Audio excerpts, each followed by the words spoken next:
Welcome ladies and gentlemen. Right guys, usually on the channel I mainly do gaming playthroughs, not reviews, but this weekend I've been playing a lot of John Carpenter's Toxic Commando, so I thought I'd give you my initial impressions on the demo that's recently been made available on Steam. If you're a John Carpenter fan, you'll know exactly what I mean when I say that's such an iconic Carpenter soundtrack, or that's pure Carpenter dialogue.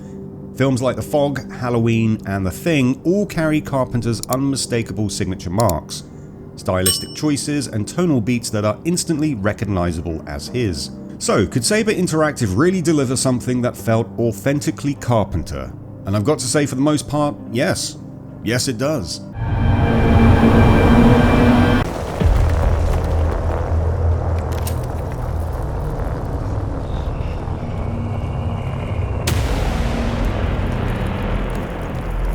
What the? Toxic Commando leans into its cult horror roots right from the get-go.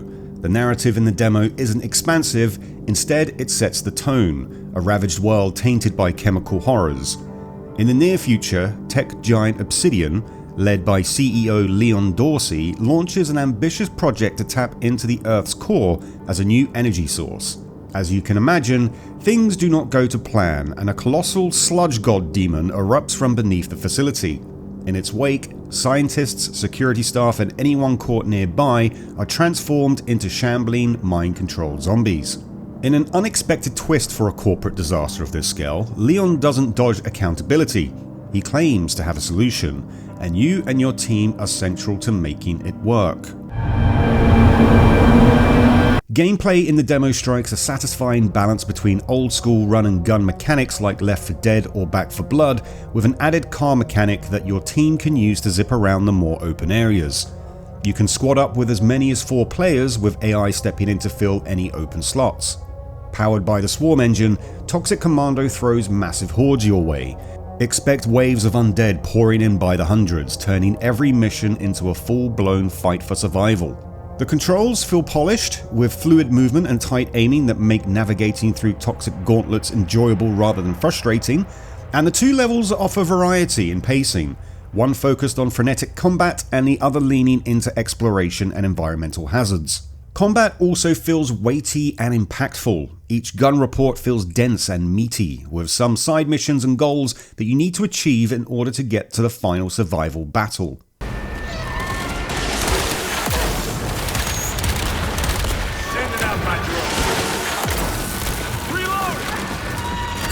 Out in the field, almost everything you do in Toxic Commando comes down to timing, usually wrapped inside a quick minigame you need to execute cleanly.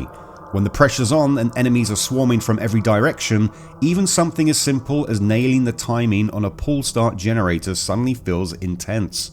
Sure, you can rehearse these mechanics safely back at base, but practice doesn't quite compare to trying to hit the perfect input while hundreds of fast-moving zombies charge at you and their special units rain down all kinds of toxic nastiness. The level design does a good job of teaching mechanics organically, with resource management, picking up special items to unlock better weapons or machine gun turrets, and enemy patterns are all introduced without a heavy tutorial. Though brief, the demo's gameplay loop leaves you wanting more, successfully hinting at deeper systems such as weapon progression, enemy variety, and skill points. And as you level up, you earn skill points to invest across 4 classes, shaping each role to suit your playstyle. The Striker, for example, can unleash lightning bolts to take out hordes.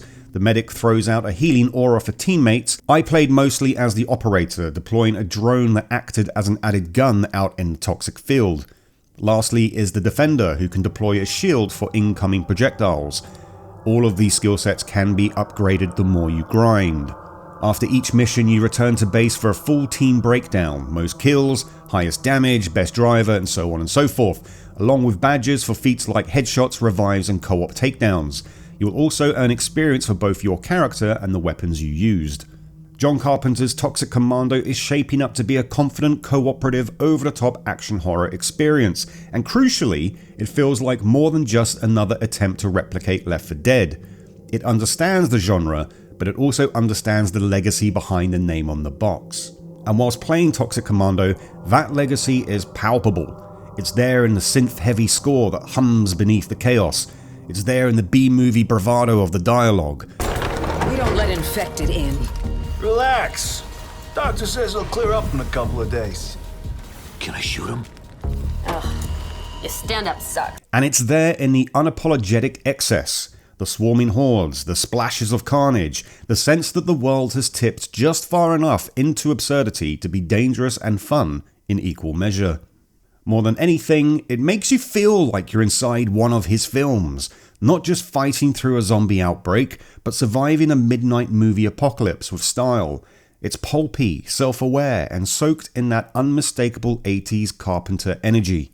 My only beef at the moment is that once a mission is over, you have to sit through a cinematic until everyone in the party decides to move on.